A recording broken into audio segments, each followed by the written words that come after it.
We were chatting this morning as governors in an executive committee and talking about how governors, at the end of the day, we have to get a job done.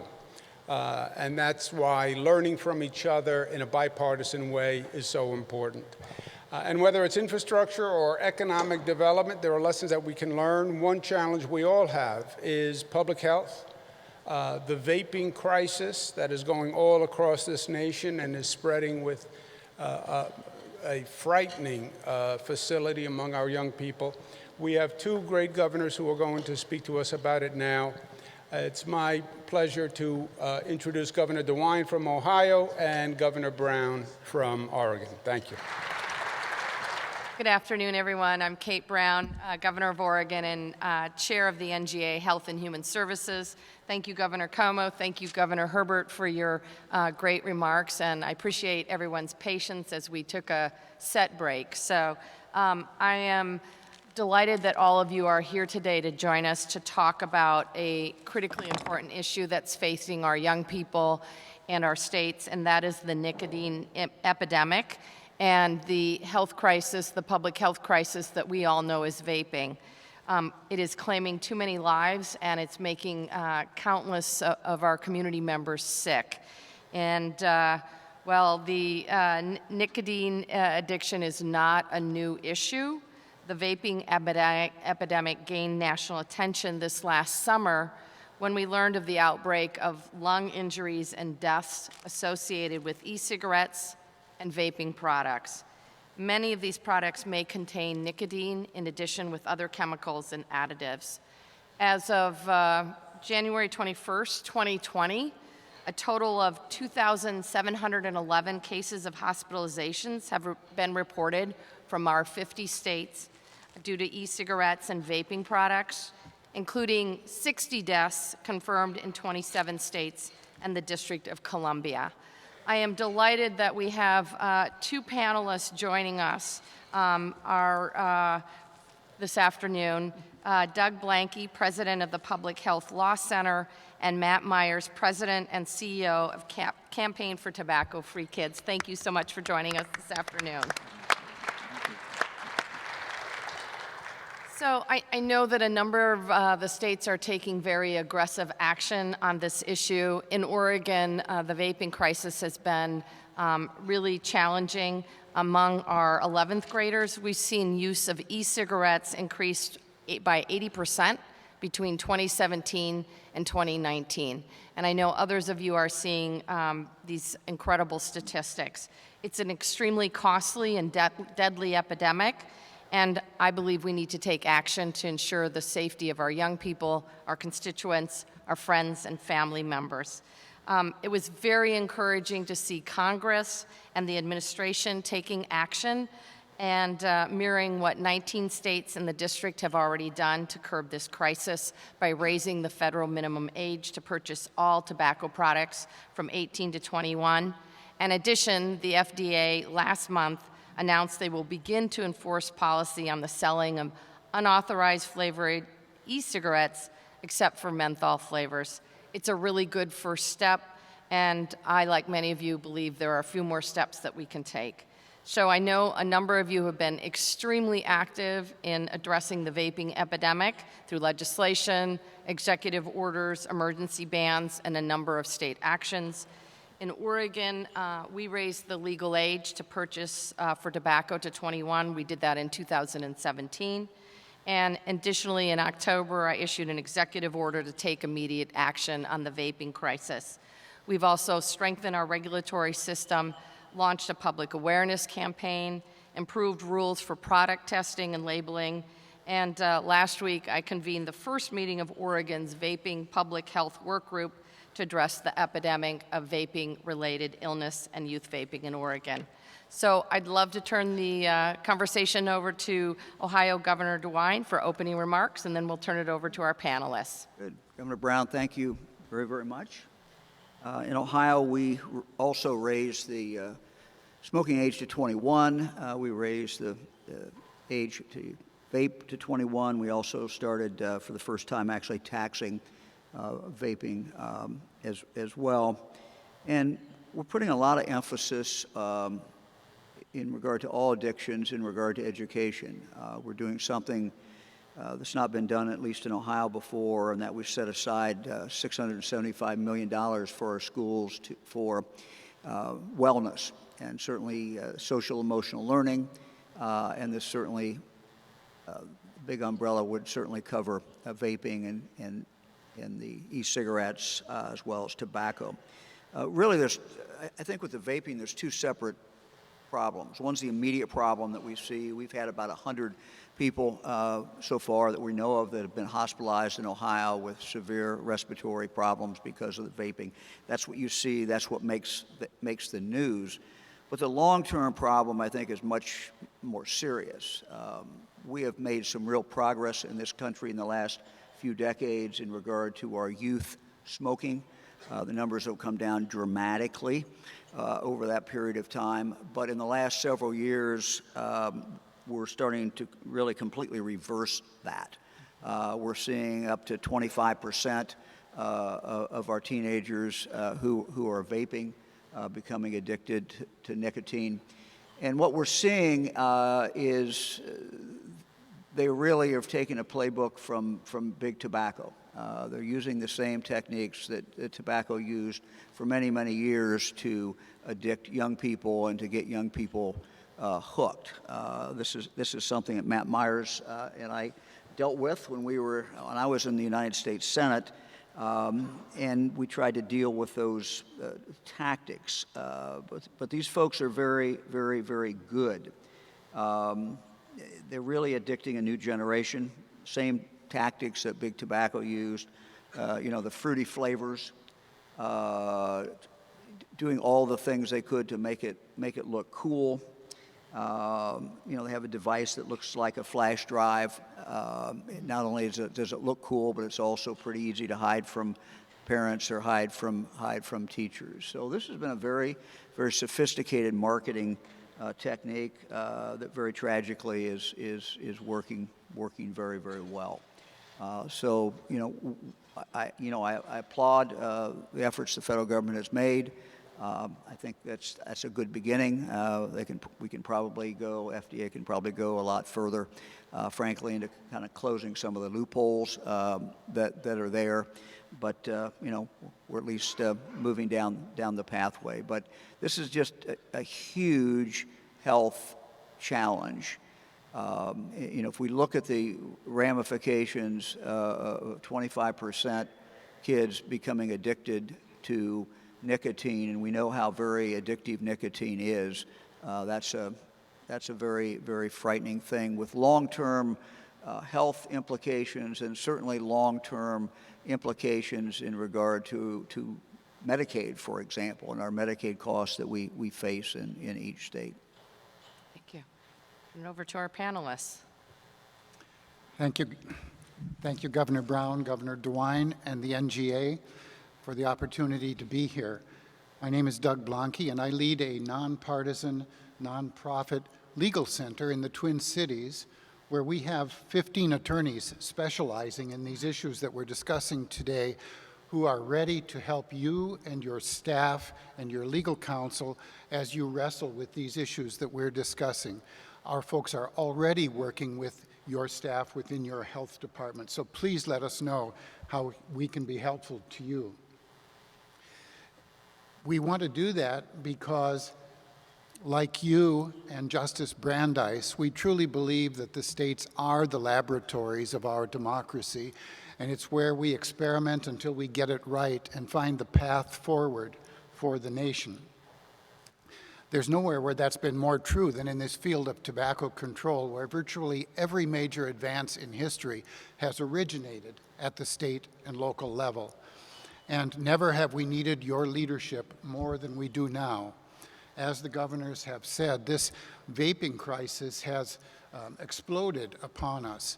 For 20 years and more, we had made slow, painfully slow, but steady progress in reducing youth smoking. 20 years ago, when I was relatively new in this field, we had 28% of high school kids smoking cigarettes. And through a lot of blood, sweat, and tears by many people in this room, We have now brought that down to 5.8%. We might even be saying that victory was almost within our reach if e-cigarettes had not exploded upon the scene in the last 5 years, driven by slick design, fancy flavors that attract kids, and technology that allows nicotine that can be twice as potent as that in cigarettes. We have now suddenly reached the point that while cigarette smoking is down to 5%, the use of e-cigarettes is up there at 28% and continuing to grow. So we have to do something about it. My focus this afternoon is going to be on the balance between the federal responsibility and the state responsibility. It's been a decade now since Congress gave the FDA authority over tobacco products.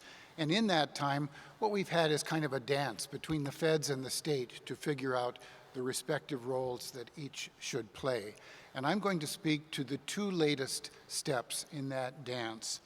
The new federal legislation raising the age of sale to 21, and the announcement last month by the FDA of a new enforcement policy on flavored e-cigarettes. First of all, the age of sale. This new federal legislation, which is often referred to by the nickname T21, was enacted in December. How does it affect you and your states? What do you need to know, and what can you do about it, or what do you want to do about it? First of all, it just has to be said that there is going to be a certain amount of confusion in most every state as this gets implemented, because in most states there is a state law that doesn't necessarily align with the new federal law. Even if you're one of the states that has gone to 21, you may well have exceptions, for example, for military personnel. So the new federal law enacted in December, when did it take effect? It took effect immediately. It is the law now. What does it say? It says no one is allowed to buy, or no one is allowed to sell tobacco products of any kind to persons under the age of 21, no exceptions. So it's on the books. When will it be enforced? Well, the FDA won't be enforcing surely before September, when they've completed writing the rules for enforcement. Can you enforce it? Well, if you've enacted a law that aligns with the federal law, you can enforce that. If you have a licensing system for your tobacco retailers that makes reference to their duty to comply with federal law, you could consider a licensing action. Other than that, you will no doubt be in a gray area. You should also anticipate some questions involving what is called Synar Checks. If you're not familiar with that term, Synar Checks are testing, sales testing that's done anonymously, that's required for you to continue to receive your federal block grants for substance abuse from SAMHSA. Those may be done under contract by an agency of your own state government, or in a few cases by others. And those will now be done using the 21 standard, whether or not that aligns with your state statute. So again, there's going to be some sorting out that has to happen with all of that. Is there a way to clear it up? Yes, if you can get your legislature to bring you into alignment with the feds, and I think Matt may be speaking to that. Let me now turn to the other latest federal development, the newly announced enforcement policy from the FDA with regard to flavored e-cigarettes.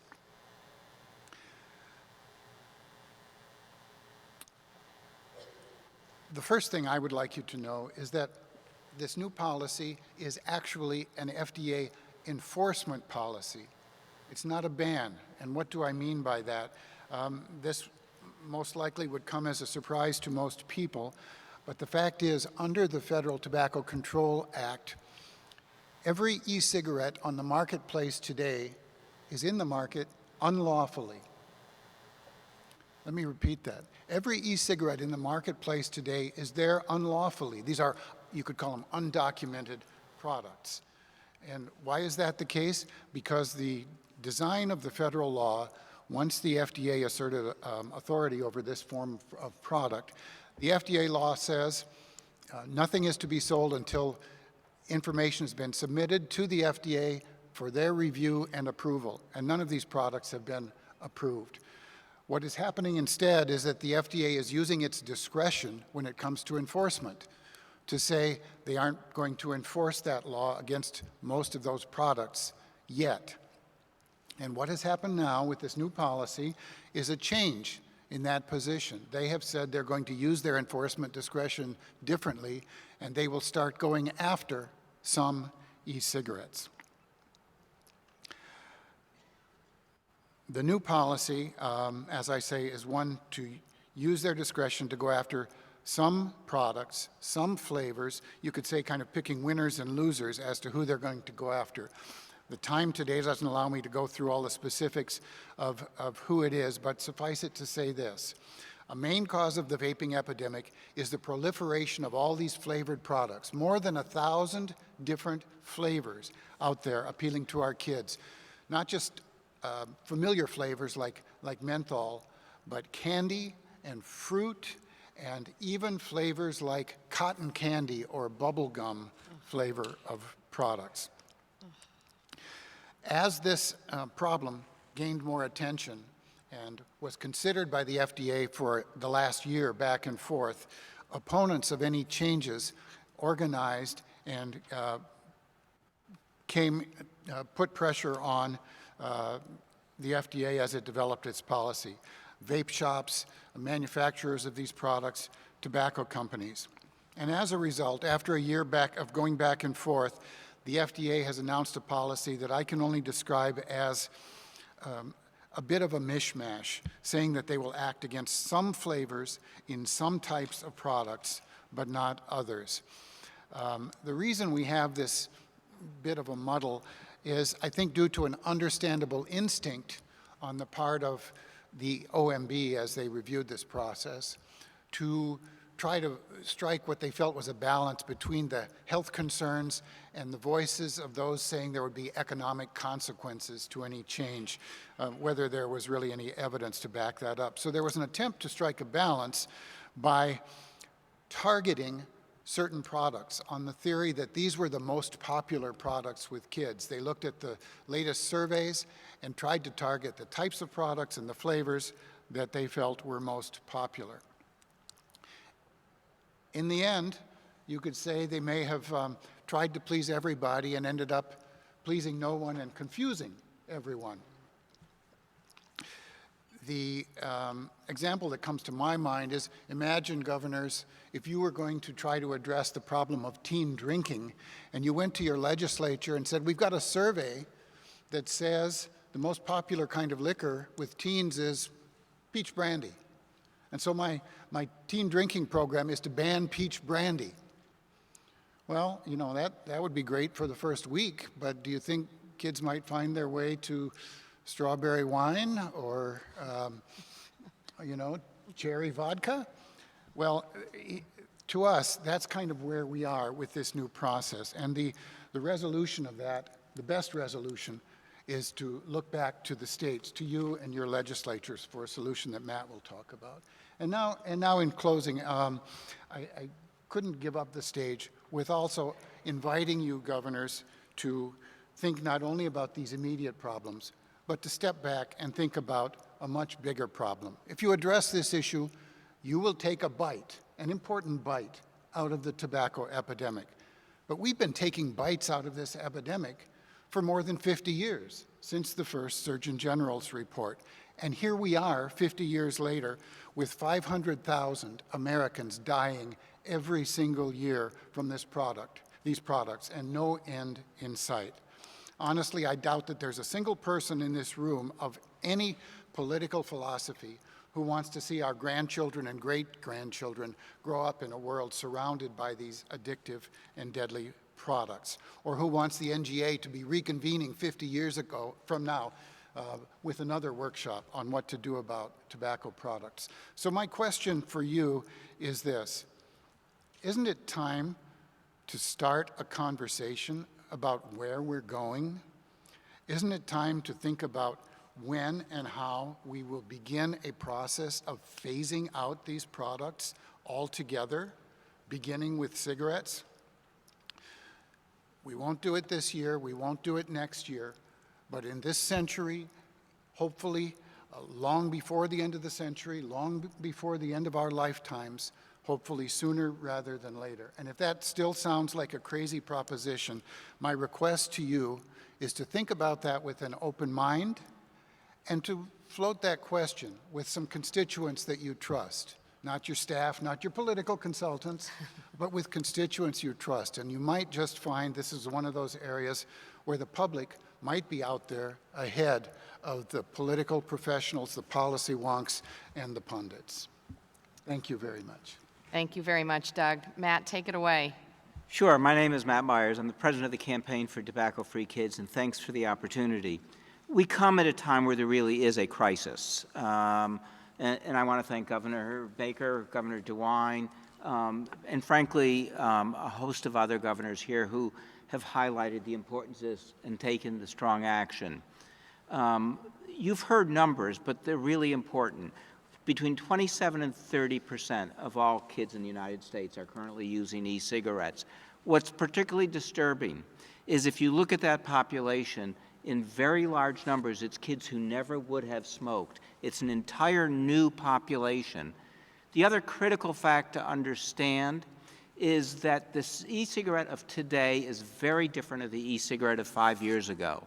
It delivers nicotine more rapidly, more intensely, and more effectively than, and I want to underline this, any product ever delivered, so that we're seeing a level of addiction among our children. It's not experimenting. Kids are starting to use these products, believing there's a safe alternative, and finding themselves within a week or two heavily addicted. The tale in high school after high school is I started it because it was cool, and I'm doing it because I can't stop. States have got to take the lead on this issue. The new federal law raising the age to 21, as it rolls out, is a tool, but it's not a solution. It will help you move forward. And frankly, it is the law right now, so that those of you who have contracts with the federal government can begin to report immediately to the federal government violations. You don't have to wait for new regulations. This isn't complicated. All they have to do is do a word processing search and change 18 to 21. And if they were as efficient as Governor Cuomo said people should be, it would happen tomorrow. Equally important, I don't want anyone to be misled into thinking that the partial action taken with regard to some flavored e-cigarettes solves the problem. It doesn't. That's why states like Massachusetts and New Jersey that have recently banned the sale of flavored e-cigarettes, Rhode Island and Montana that have emergency orders in place to do so, and a number of other states that now have legislation pending or are considering legislation pending to ban the sale of flavored e-cigarettes needs to be a very high priority from a public health standpoint. Don't kid yourself. The only e-cigarettes that kids use are flavored e-cigarettes. The data that get reported, while extraordinarily high, in one study it says 97%, is actually low. You won't find a kid who uses a non-flavored e-cigarette. The industry knows it. Second, what did the new federal action actually cover? It only covered the e-cigarettes that come in closed pods that already have flavored nicotine in them. What doesn't it cover? That is very important for you to understand. I have in front of me a series of products which are called disposables. What they call them is single use, but that's a misnomer. Each of these is a product that a kid purchases for $8 to $9 and then throws away after use. But what does single use mean? Each one of these is roughly a pack and a half to 2 packs of cigarettes worth of nicotine in it. It comes with higher doses of nicotine often than Juul, which means the addiction potential is massive. And does it come in flavors? This one is blueberry, this one is mango, this one is cotton candy, this one is pink lemonade. None of these are touched by the new federal priorities. Second, here are two products that are also e-cigarettes. You probably wouldn't have known it. This looks like a highlighter that a young girl would bring home. I'm not sure what this looks like, but I know it doesn't look like an e-cigarette. In each case, it comes with an empty container. Therefore, it's not covered by the ban. And what is available for those empty containers? Well, here is a liquid nicotine that you pour into here. This one is cotton candy. I've got one that's strawberry, every flavor that you can imagine.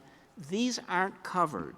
What you need to know is over 10% of the kids are already using these products, so that these products will serve as tomorrow's product for the kids. It is not going to take kids very long to figure out that if you like flavored e-cigarettes, they are as available today as they were yesterday.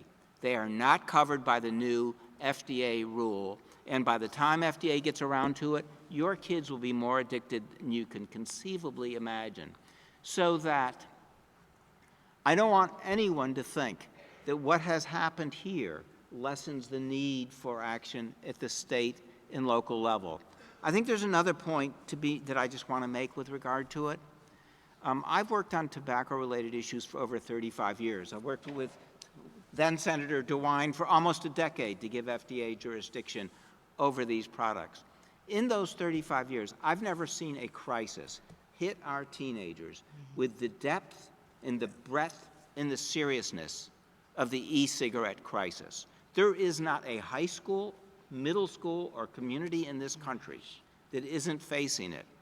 The other thing that's important to understand is those who manufacture these products and sell them are very loud, and they're a very small number.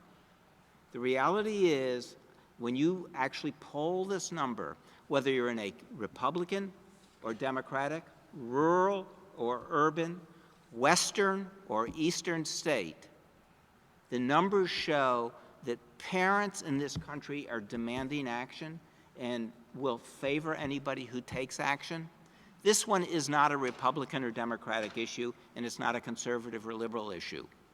Moms and dads across this country are terrified, partially because of those serious lung diseases, but even more so because they're seeing their kids suffer symptoms of addiction and withdrawal more intense, more serious, and more immediate than we have ever seen before.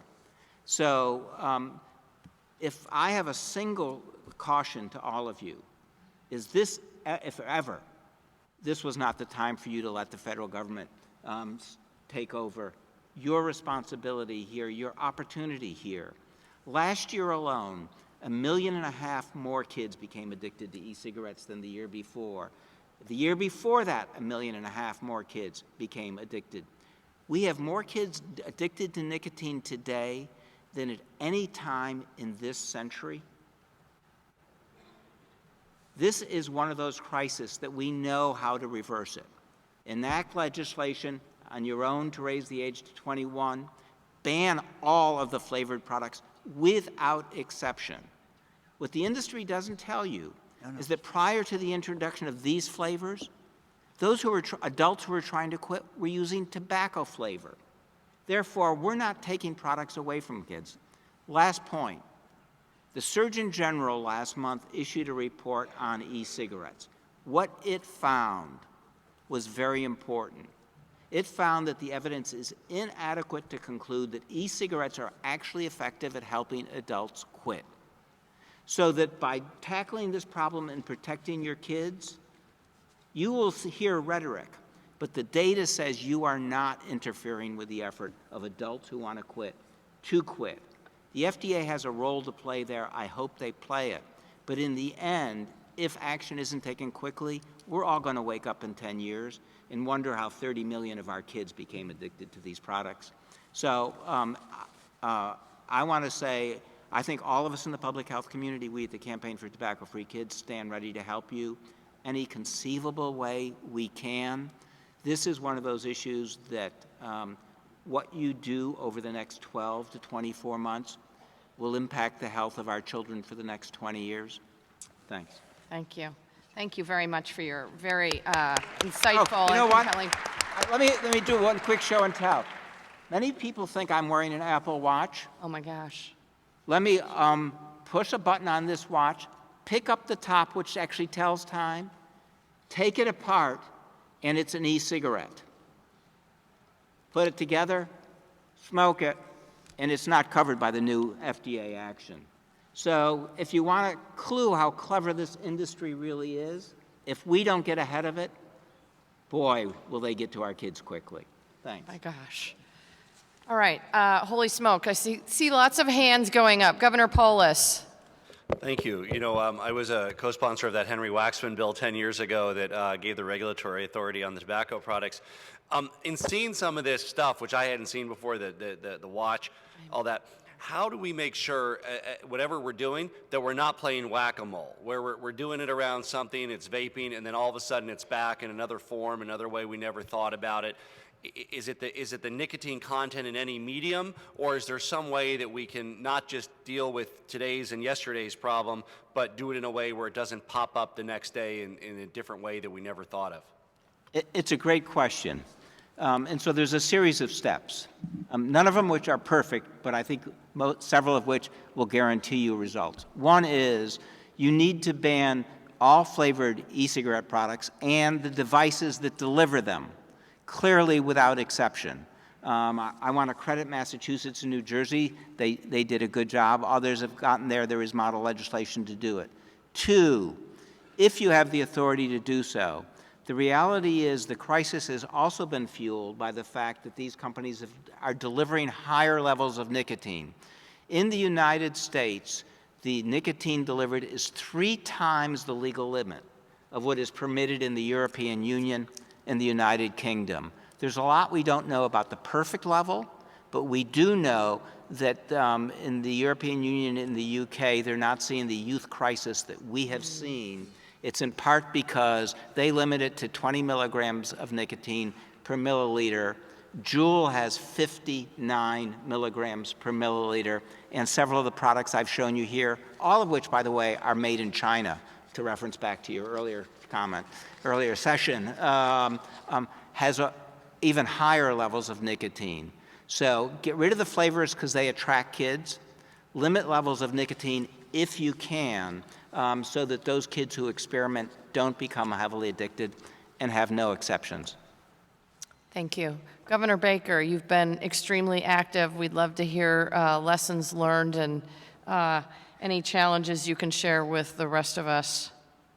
Well, first of all, it's funny how these jobs work. You get surprised.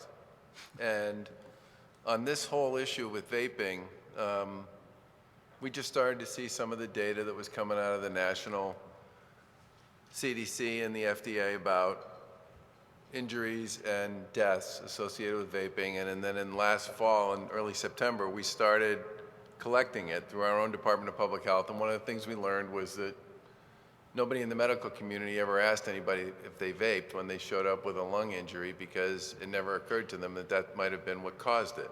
Once they started asking, the numbers started to climb.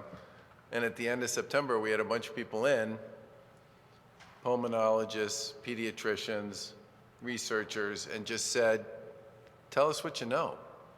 And the overwhelming message we got from all of them was that vaping, the fundamental act of vaping by itself, has risks because it's a liquid chemical compound that you are vaporizing, then pulling into your lungs, which are not built to deal with liquid in the first place, and then pushing it out.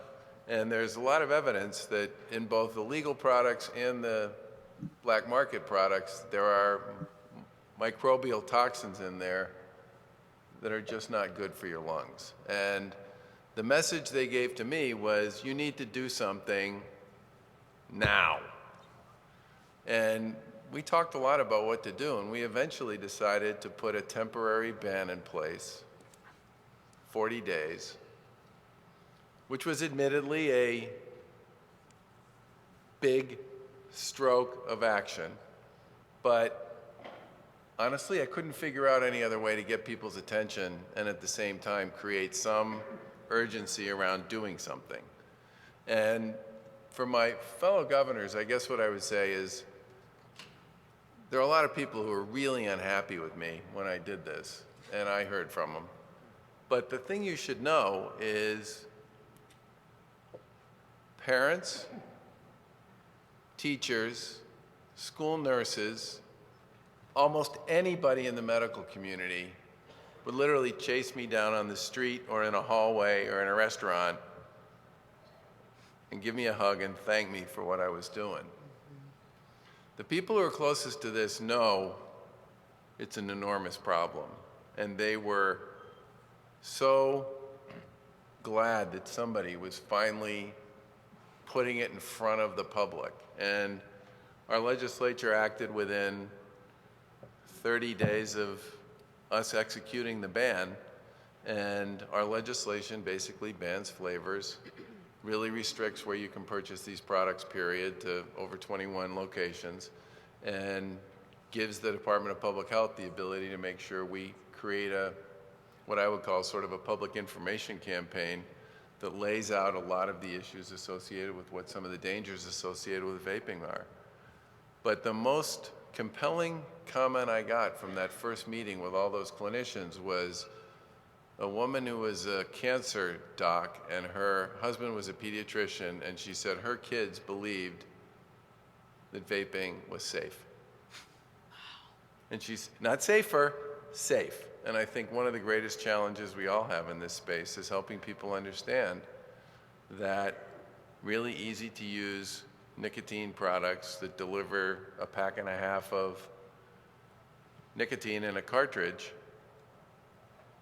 probably aren't safe, in addition to some of the issues just associated with what we don't know yet about long-term use associated with vaping.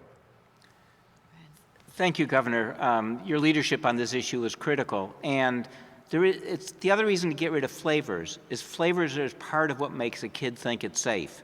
If it tastes sweet and goes down smoothly, how harmful can it be? You know, the Surgeon General in January issued a report. These are not safe. There's a lot we don't know, but what we do know is that inhaling high doses of nicotine, particularly with young lungs, is by nature harmful to the long-term health of their nicotine, their health. The other thing is these are perfect drug delivery devices. And no one should kid themselves either that if these devices are out there, kids are going to figure out what else goes in them, so that the crisis that we had last summer may or may not have been largely caused by other substances in it. But if you've got a device that delivers substances this well, you can be pretty well sure someone is going to figure out how to deliver it. Thank you. Governor Lamont, you've also been very active. Please tell us what you're doing in your home state of Connecticut. Thank you, Governor Brown. Yeah, I thought cigarette addiction was maybe behind us 10 years ago, and now I see it's just being turbocharged by the vapes and the flavored vapes and Mr. Meyers' explanation of how much more powerful and addictive this is. I just follow on what Governor Baker said, where a lot of people think it's safe. I think we're sending a bit of a mixed message out there right now. You know, I'd love the FDA to be bold and clear in terms of what we can do and what we can't do and what is safe and what is unsafe. Some people think it's probably safer than cigarettes or gets you off of cigarettes. There's some mixed messaging out there.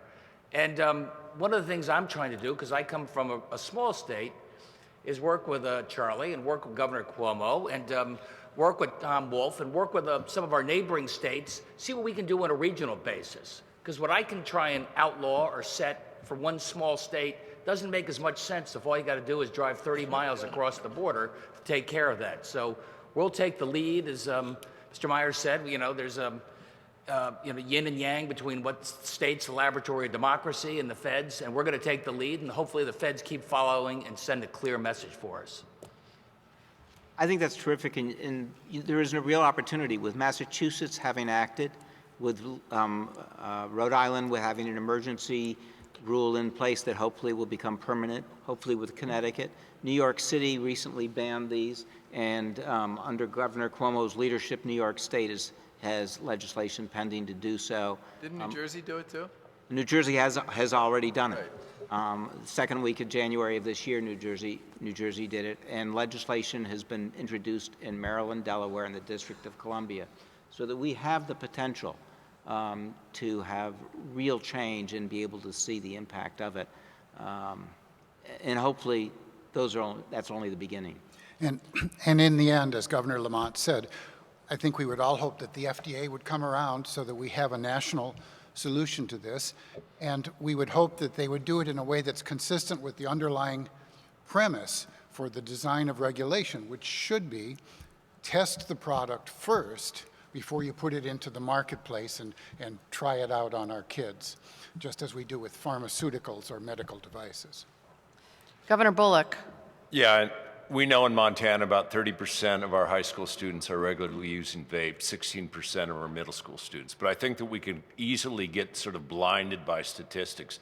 I'd encourage any of you to call a school resource officer or a principal, find out what's actually happening in those schools. I decided I couldn't wait until legislature, so I did an emergency rule, and I thank Matt for providing an expert, because it was also then immediately challenged in district court. We didn't make it about government versus business. We made it about pediatricians and kids. And one of the lines from that opinion was, despite statements from officials at the federal level that some regulatory action would be taken to address the youth nicotine crisis, none has occurred. The mere existence of flavored vape liquid in the market creates the immediate peril to youth, and no other administrative act could remove it from the hands of youth. So if anyone wants to see both the rule and the district court opinion, because it has great language about the risks and why we as governors need to take action, to reach out, and I'd be more than happy to get it to you. Thank you, Governor Bullock. Any comments from our panel? Any other governors? Questions, comments? Well, I want to say thank you to our extraordinary panelists for joining us this afternoon, for their passion and determination. Really appreciate their participation. Want to say thanks to all of you for joining us this afternoon.